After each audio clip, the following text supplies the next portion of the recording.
right. So, yes, liftoff for Intro to Podcasting workshop with Do Space. Just wanted to say real quick, thank you very much to Do Space for letting me um, uh, do these workshops and share this information. That's one of my favorite things. Let's get started. This is a lunch and learn, so I've tried to shorten. Normally this lasts about an hour. I've tried to shorten it to be about 45 minutes. I'm going to talk kind of fast as well. And hopefully if you have any questions, type them in the chat, we'll get to them. And I think let's get right into it, right? Here we go. A little bit about me. My name is Marjorie Sturgeon. I kind of told a little story about working in a news station. I'm a former digital journalist, so I have a lot of digital background. That's why now I'm currently a digital marketing pro. I help a lot of businesses do their social media and other digital marketing platforms. I'm also working on a documentary in collaboration with Omaha's Public Access Channel, KPAO. So working on a short documentary film that'll hopefully be done in some near future. And then I'm also a small business owner. So I've had an LLC now for a little over 2 years. But the biggest takeaway I want you to know is I'm not a guru. I don't have secrets to tell you or that sort of thing. My goal is to help you get through all the muckety muck of everything that's out there on the internet. It's very overwhelming. So what I've done is curated a bunch of resources here in this presentation, and I'll share a link so you can access it via Google Doc as well. So you can get started on your podcast. That's my number one goal. So what we're gonna look at is a brief history of podcasting. And normally I would say a look into the future because I like to share a bunch of like recent industry articles, but I took that out so I could shorten this. So basically the look into the future is podcasting is really having a moment the last year, especially when you measure it by the amount of advertising dollars. COVID has had some impact, basically cutting that in half, but there's still growth. So that's the big picture there. The next thing we're going to go into is developing your idea. So you're going to be asking yourself a ton of questions about the type of podcast you want to do. Then we're going to dip our toe into recording and editing, just some tips there, because editing alone could be a multi-day workshop. So I'll share a resource there for how to learn how to edit. And then I'm going to explain the hosting, what hosting is and what an RSS is and how that equals a podcast. And then finally, we'll talk a little bit about measuring your success. So here we go. This part of the presentation is normally where I ask, what are you listening to? Because not only is it beneficial for me in knowing new podcasts to listen to, but also the main thing that comes out of this, and if you want to submit them in the chat, that's cool. I'll read some of them off later. But the main thing that comes out of this is really just showing the variety of podcasts that are out there. There is a podcast. You know how I used to say there's an app for that because there's an app literally to do just about anything you want. Well, there's a podcast for that on whatever topic you can think of. And maybe you're thinking of a topic that isn't really like talked about. So you're gonna be a trendsetter. But there's news, there's comedy, there's drama and talk and all different types of podcasts. So that's always fun to see what people are listening to these days. I'm gonna go to the next slide. So the next slide, the history of podcasting. So the invention of the iPod is really what kicked off the ability to do podcasting. There's always been internet radio, but the iPod is what made taking sound files mobile without like a huge pack of CDs. So you've been able to take just tons of data and make it mobile. So the early 2000s is really when you can say podcasting got its start. The next kind of milestone is when Apple iTunes built in native support for listening to podcasts. So now you can, one of the most popular listening platforms is including podcasts. That's huge.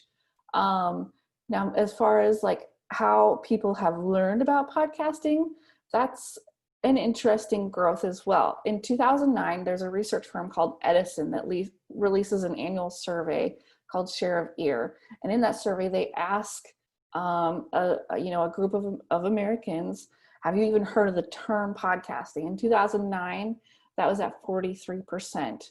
Jump to the end there, that's in 2018, that's grown to a majority of 64%. So, and it's safe to say that obviously it's grown even more since that 2018 survey.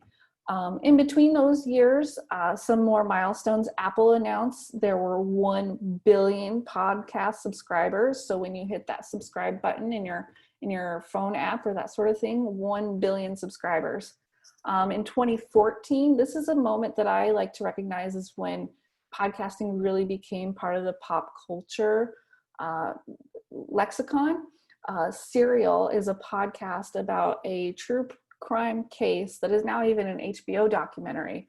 So that just kind of went viral, and it set records as far as number of downloads and longevity even. It's actually back up in some rankings here recently because of, I think Serial was bought by someone. I'd have to go back and read the article, but there was a major buyout of this podcast network that included Serial. So people are listening to it again.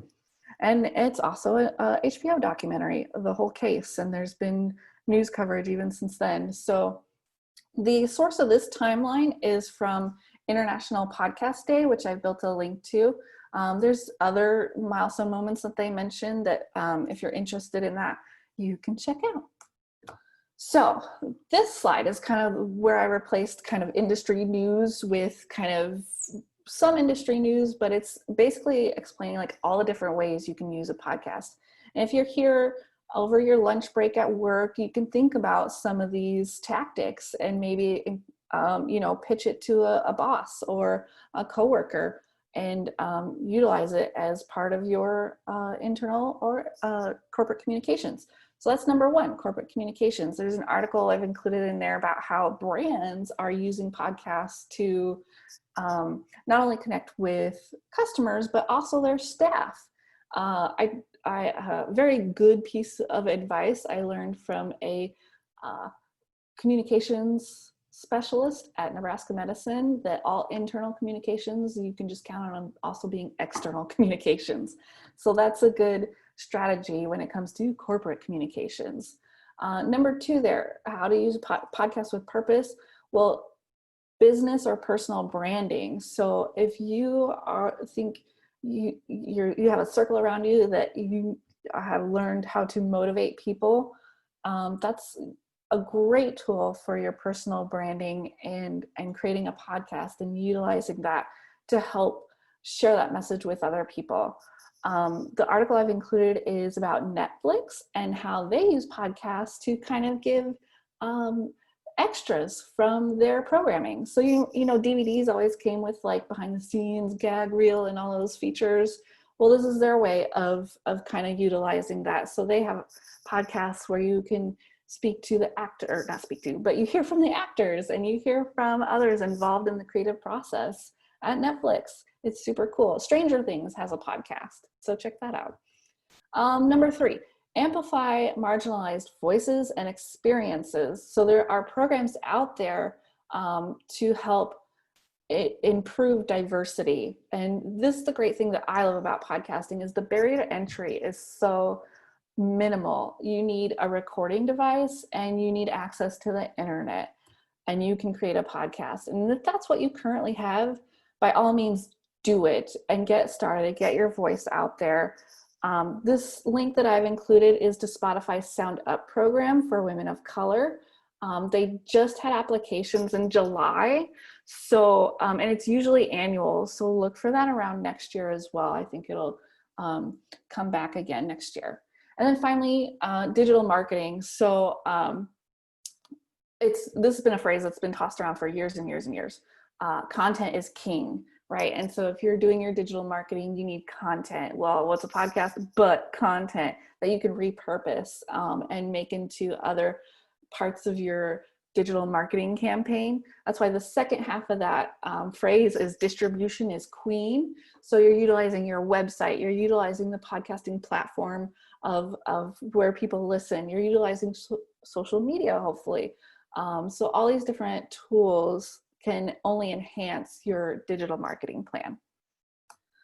So I've got a slide here for COVID-19 news, and the biggest takeaway there is people are doing remote podcasting. I listen to Mark Maron's WTF podcast, and he is including remote interviews. So he's always interviewed celebrities or comedians, and often lately they have been you can tell just because it sounds different than when they're at the microphone, they have been recorded through probably some kind of video conferencing service.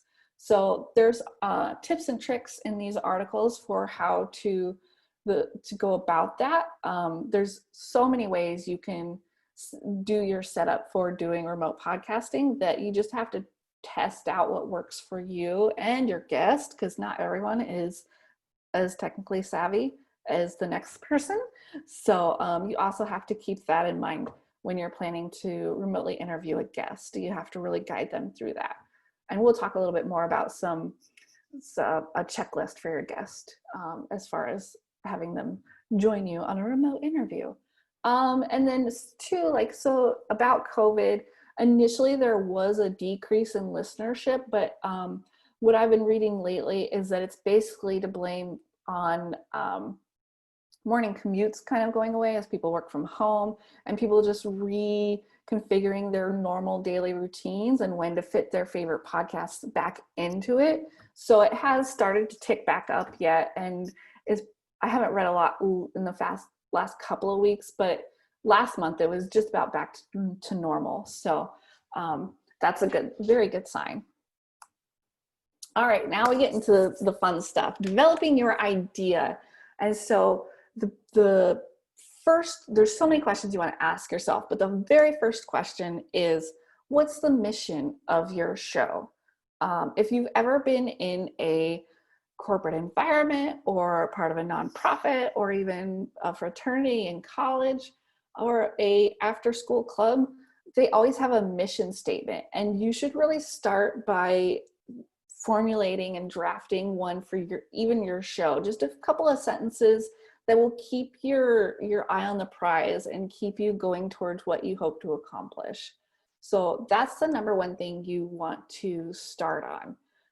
The next thing is you have an idea, right, bumbling around in the back of your head. There's a point too where an idea for a podcast is maybe, or a good idea, like the show that you have in the back of your mind is probably a good idea, but is it maybe a bad idea for a podcast series? And normally I would play a clip from an organization called transom.org.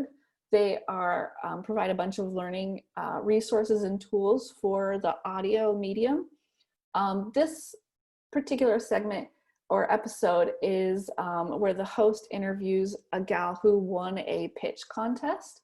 And her idea was basically finding news that was overlooked on big news days. So her first episode was actually about 9/11 and how, the terrorist attacks were the news of the day, right? Well, also on that day, marine biologists discovered they were to accomplish a whole lot of research that, they've never been able to get before, because if you think about it, the oceans were quiet. There was no shipping traffic or air travel or anything else that disrupts marine life. And so she had a really compelling story for that first episode and for her pitch, right? Well, as she went on to find news stories like that for other episodes, she kind of hit a roadblock. And this is a quote from her. She says, this is her advice: "I think that if you're going to give yourself a really narrow focus for your project, that you have to have the whole thing mapped out before you go forward, or at least the first half, because it's Murphy's Law. And no matter how good your idea is, doesn't mean it's going to be easy to get it to exist in the world." So her name is Arwen Nix, and she's a pretty well-known podcaster. And she's basically saying like, plan. So the more you plan ahead, the more you set yourself up for success. But especially in her case, she was very, very frustrated in her podcast series, and actually didn't, got a few episodes out, but didn't continue it. So the next thing is the type of show you're going to be doing. So there's kind of some main genre types. There's scripted, which is basically like a radio drama. The example I provided for you as a link there is called Homecoming, and that's even become a Amazon Prime show that just released actually a second season. So that's a pretty big deal as to the potential a podcast has. The next genre is narrative. So think of kind of NPR style or news style, where you're interviewing subjects but working it into a story type narrative of information telling. The third style is magazine style. So that is basically like when you're just doing one-on-one interviews. The magazine style, that's kind of a TV term. Like if you think of interview type shows, kind of like Ellen, that sort of thing, are magazine style. And Q&A panel is basically when you take a event, record it, and make it a podcast. So the example I provided for you is when the cast of Community did a reunion panel, and they multi-purposed it into a podcast. So with that, developing your idea and kind of the planning that you need to do and outlining, you're also going to ask yourself this final question. Do you have an episode, like a single episode, or do you have enough of a built out idea to do a series, a show series, so multiple episodes? And now speaking more on the genre type of show you want to do, these are the most popular. And this slide is from Edison Research, so third quarter 2019. Comedy is at the top of the list, followed by news, society and culture, sports, true crime, arts, business, religion, and spirituality, which is interesting because I read that earlier this year, religion and spirituality saw a bump, and you can guess why. TV and film, then there's more science, health and fitness, history, leisure, music, education, and technology. So as you're thinking about your idea and you want to fit in with the crowd or fit in these other genres, this will help you decide. More about developing your idea and more questions to ask yourself, okay? And these are more of the process. So how often are you going to be doing your show? That's your frequency. Are you going to try and do it weekly? Are you going to aim for bi-weekly, monthly, or somewhere in between there? A lot of people that I've worked with, I run a podcast studio, will start monthly and then bump it up to weekly, depending on circumstances. And that's the other thing, is you can be flexible, but you want to set a minimum for yourself. Next is span. So are you going to, if you're trying to do weekly and you want to do a whole year, think about that. That's 52 episodes. It can be done, and it is often done, but also set your own expectations. So the other option is seasonal. So you can do like 10 episodes, work in a break, and work it around the holidays, that sort of thing. So keep that in mind as you're planning out your podcast show. The third question there is length.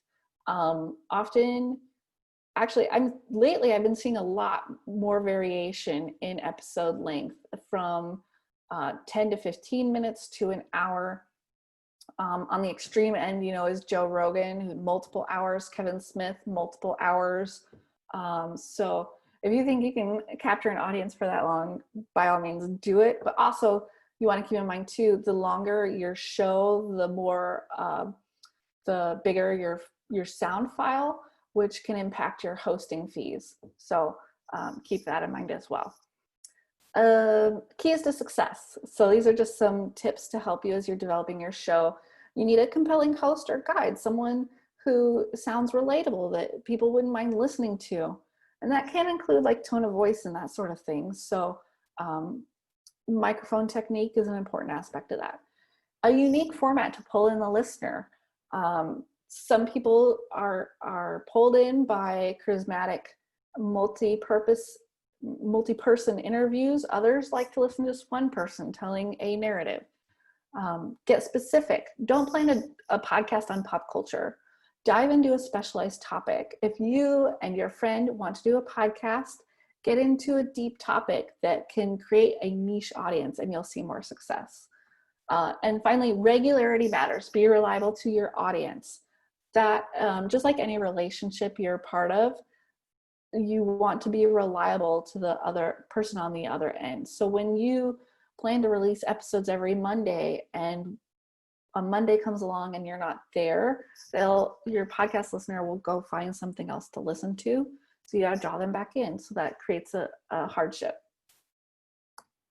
Okay, so now we pause for a word of caution as far as your podcast. There are some regulations and rules. People throw out the term fair use all the time as far as like wanting to incorporate popular music or bits from movies, that sort of thing.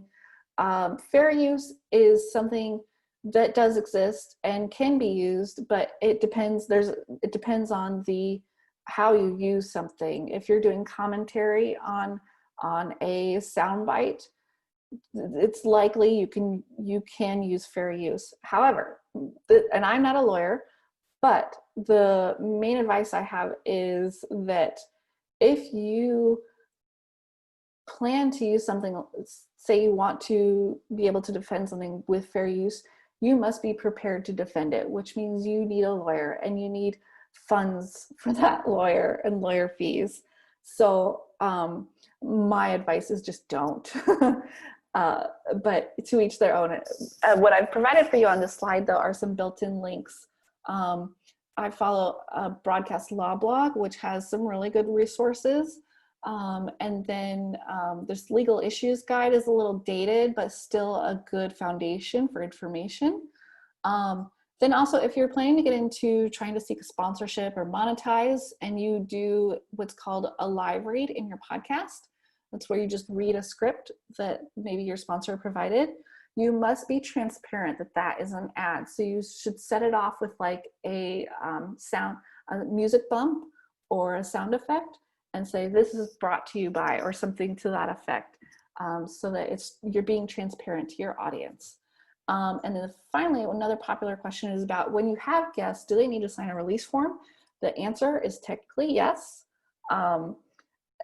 That protects you and also protects them, and they're giving you permission to use their voice in ways that you're planning to use it. So I've built in a kind of a resource for you there, a link there. And you need to be prepared too. Like if you interview someone and you put it out there, and then they might come back, a set of time later, a week or two later, and be like, I probably shouldn't have said something that I shared about my family. Can we take that down? You need to be prepared to answer that question. And it does come up. So it's up to you, yes or no, and how that relationship you have, but you've protected yourself with a guest release form. So it's a tough decision to make, but it happens. So this slide comes from when I took a course from NPR and how they do their podcasts. And what they shared with us was kind of how a podcast makes it to air and the amount of people that work on it. However, the asterisk I should put on here is your podcast crew can be just you, but that's you wearing all of these hats. So I feel like it's really important for you to know if you're doing a podcast, you're doing a lot and you should be proud of that. So the producer, that's the individual that, when I say editing, is editing like copy and written prepared script, that sort of thing. And they're doing the pre-production prep. So that can be anything from arranging and scheduling guests to researching topics and finding facts and information, just all of the preparation that goes into a podcast episode. Next is the editor. That's the boss. That's the person who has that mission statement, probably like up on their wall, in big bold print and is keeping the eye on the prize. The sound designer, that's the individual that is using a editor like Adobe Audition or gosh, there's so many out there and I'm blanking right now, but they're using editing software to put the show together, put in the music, put in the interviews, put in your voice. And then finally there's the host, the voice of the show. Some people would call that the talent, and maybe that's you, and you're also all these things. So are you and a friend, and you're the host and they're the co-host, that sort of thing. So just know that you're filling all these different roles that like a big production has at least 4 or 5 people for. So kudos to you. Now into the recording. Let's see, 12:30. Oh, okay, recording. So microphones. As I said before, like if all you have is your phone and a computer and internet access, that is where you can start, obviously.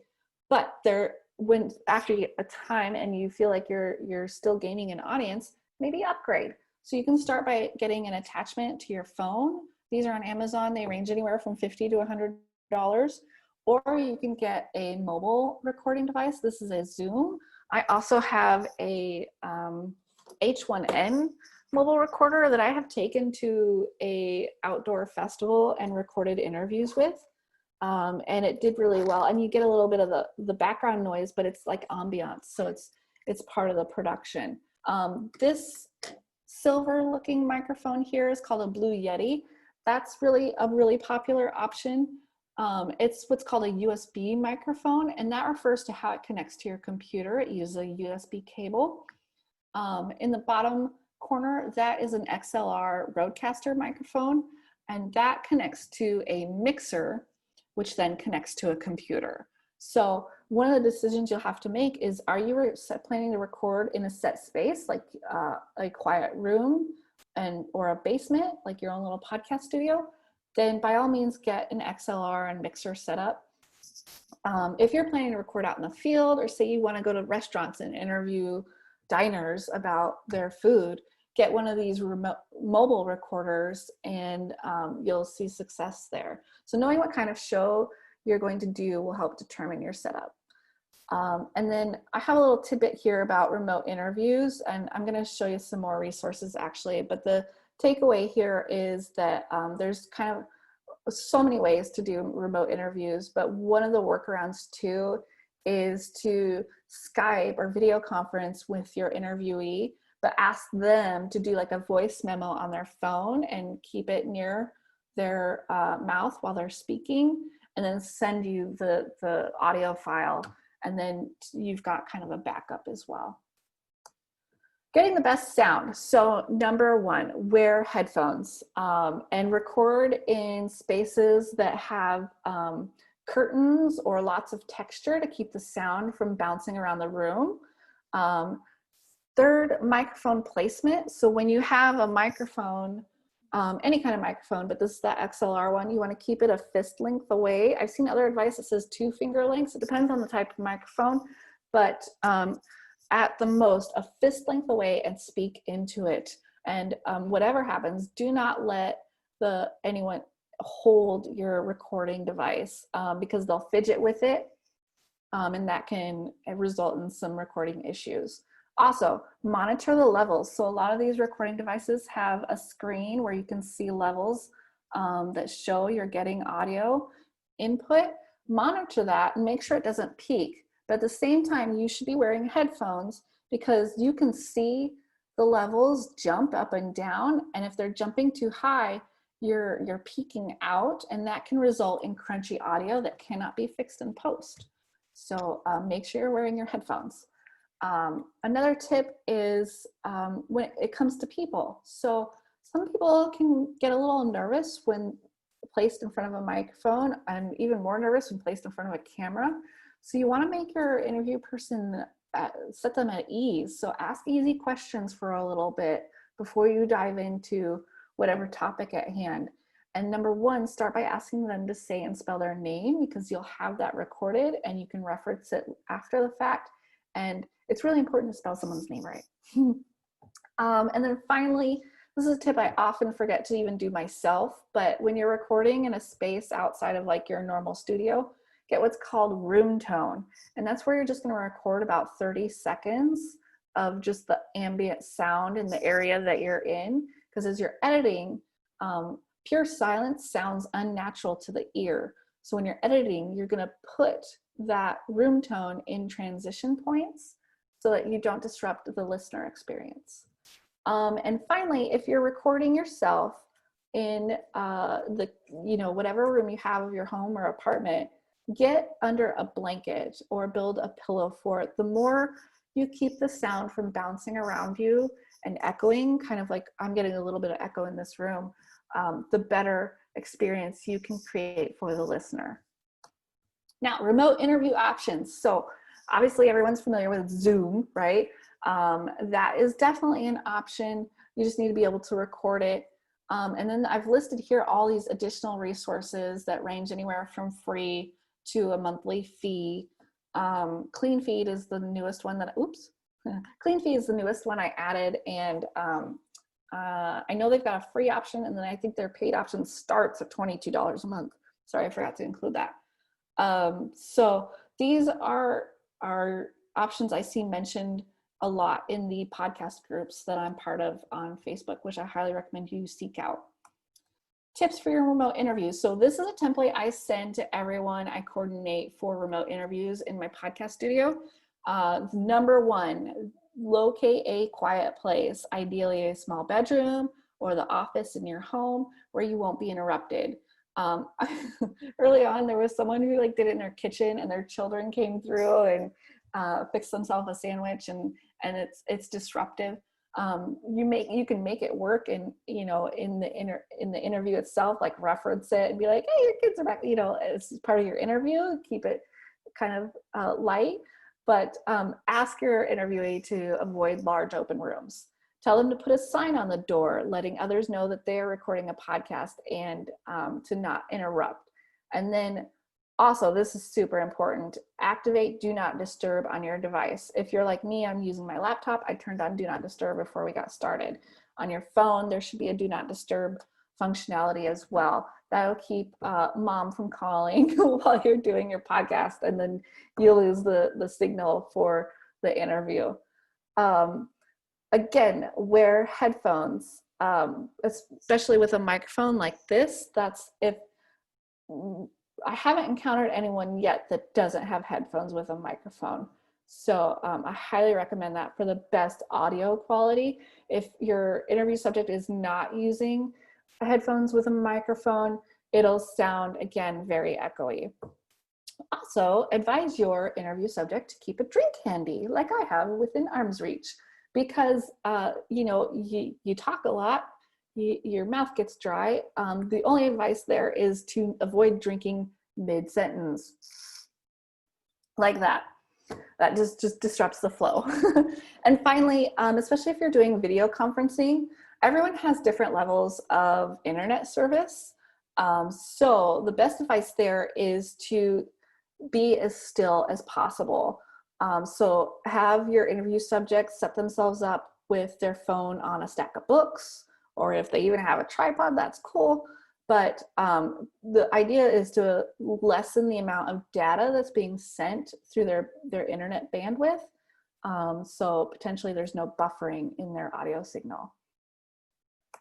Now, when it comes to editing, the best tip I can offer is to name your sound files in a structure that works for however you organize your desktop or whatever. But I use date, interview name, and a description of some kind that when I'm searching for files, I can find it later.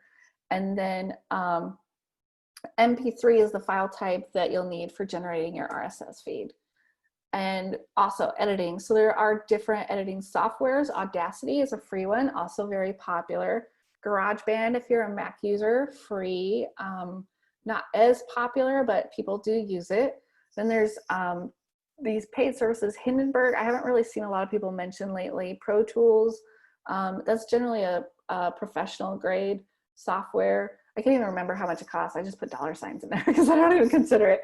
And then Adobe Audition can vary. That is what I use. And it's also because I use like Photoshop and other services from Adobe. So it's very handy. So when it comes to learning to edit though, I recommend if you have a library card, go to the library's website and you can access lynda.com. And there's all kinds of learning courses that you can go through there, and including like using Adobe Audition and that sort of thing. So a hosting, oh gosh, okay, 12:35, here we go. Hosting and RSS and getting to a podcast. So a hosting site is a service that there's some free options out there and then there are paid options, but you need a hosting site. That is where your podcast, that's the home for your podcast. It's where it's gonna live. And that hosting site provides you what's called an RSS link. And it is literally a link like that you will then submit to what's called podcatchers. And those are where people listen. So that's the Spotify, that's the Pandora, that's Apple Podcasts, Google Play, all those different places. So you submit that link, and some of those hosting sites automate that. But that is how those listening platforms get podcasts, is through the RSS link. So hosting plus RSS equals a podcast, and the podcast being listenable in smart speakers, apps, and websites. So when it comes to choosing a hosting service, it boils down to what your needs are. For free, there's Anchor. SoundCloud has a free level, and then there's a paid level, and then these are some of the most popular ones I've seen. Libsyn, I think, has been around the longest. Blueberry is also very popular, and Podbean is another popular option that I often see. Then there's even more out there, like it feels like every day. So it boils down to how to decide is how much storage you need, what kind of extras like analytics you would like. Oh yeah, and extras like some will provide a website, some provide access to a marketplace so you can monetize at some point. So all those different options, but a lot of people get started with Anchor because it's free, and Anchor has some automation so they can automatically submit your podcast to those listening platforms like Spotify and that sort of thing. So that's how you'll make your decision. So where do people get podcasts? Those are those podcatchers, and seems like more and more every time I do this.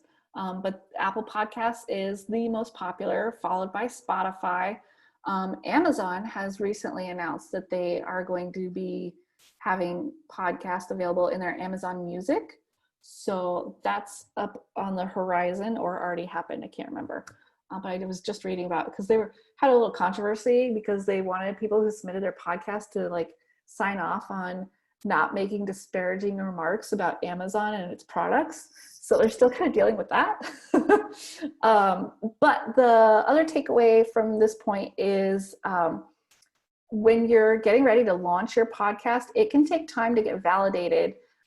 Estimate for 72 hours, 3 days, but just to be safe, like backdate at least a week. I had one podcast a year ago where there was a technical issue. I had to contact Spotify support, and it took 6 days to get the podcast available in their listening directory. So that was a kind of a hurdle. But so you plan for those Murphy's Law to so that they don't impact your launch date. Now measuring your success. So there are ways to measure that. Download numbers obviously is the easiest. How many people are listening to each episode? SoundCloud is the one I use the most and get my clients to use, just because mostly it's user friendly, it's cheap, and it's been successful. But so SoundCloud will tell me the number of plays and where people are listening from and that sort of thing. But the thing is, SoundCloud is not certified by the Interactive Advertising Bureau. So if I were helping folks get sponsorships, big time advertisers wouldn't be as interested in that data because it's not certified. So like Libsyn is a certified analytics provider. So big time sponsorships are like, hey, that's great. But that's down the line. So download numbers. Number two, reaching a new audience. So if you're utilizing podcasting for branding or corporate communications or part of your digital marketing, podcasting is just another platform. Think of it like that. And so you're making yourself discoverable to people in that kind of swimming pool of podcasting.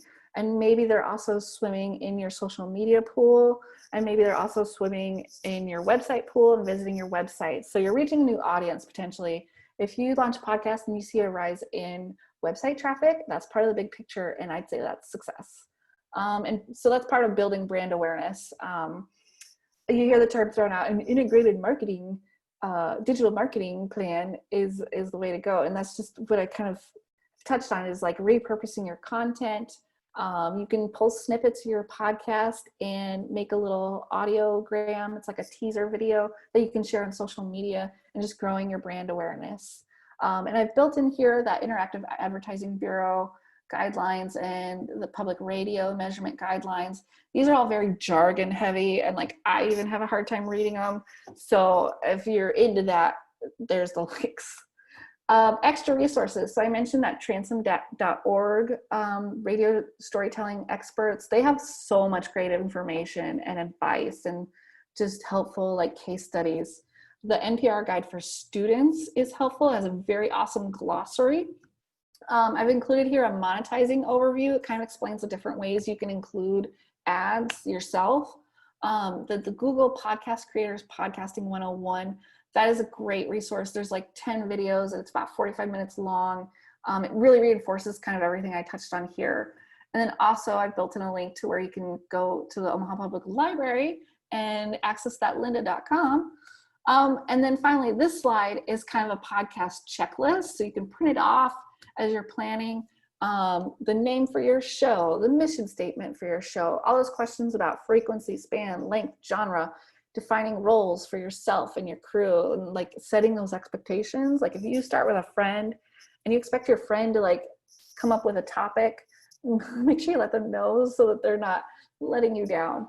A launch date and release schedule. So if you're going to launch and how often your following episodes are going to go, and also recording and post-production schedules. So when are you recording your hour show, and when are you going to edit it and put the music in and that sort of thing. The artwork for your show. So every podcast needs a kind of artwork, and those are the size dimensions. Music, intro, outro. Are you going to have bumps and stingers to kind of differentiate between segments? Each episode needs a title and description, and some people put even more metadata in their podcasts, so I've linked to some information about that. Choosing your hosting service and deciding on a website if you're going to do one or incorporate it into one you already have, build a landing page. And social media profiles. Are you going to use social media profiles you already have or create whole new ones? It's a lot. And then finally, I've included here too some helpful tools that I use. This SpeakPipe I just learned about actually. Podfest was last week, so Global Podfest. And one guy mentioned this is how he gets kind of voice messages from his audience and can incorporate them into his show. They do have a free plan. Headliner is awesome. That's how I create little video teasers that I can share on social media. You just upload your show, splice it, put a graphic in it, and it's darn near ready to go. Descript is a helpful transcribing platform. And Canva is awesome. It's a design tool, and they have a lot of templates you can use or make your own. So 12:44. I'm sorry. I almost did it. It was so fast. Do we have any questions? I think one of the questions is if we could have access to the slides. So if you will email me the slides, I can email them out to everybody. Yes, I also am putting it into the chat so you can copy paste it. There you go. So if folks were looking to download the slides, feel free to download them from there. Yes, yeah, so much built-in links and tools and things that, yeah, that's a great question. Yes, lynda.com is part of LinkedIn. They bought it a while ago. Oh yeah, okay, here we go. Some podcasts people are listening to. My Favorite Murder, Last Podcast on the Left. Jim Harold's Campfire Stories. That sounds fun. I'm gonna write that down. Lynda.com. Yep, we talked about that. Cool. And if there's no other questions, I'd say finish up your lunch and have a good day. So we have on Fridays, we do have Lunch and Learns where we're tackling all things Microsoft. And then on Wednesdays, we have a range of topics. So hopefully we will see everybody next time. Guys, have a good day. Thank you. Bye.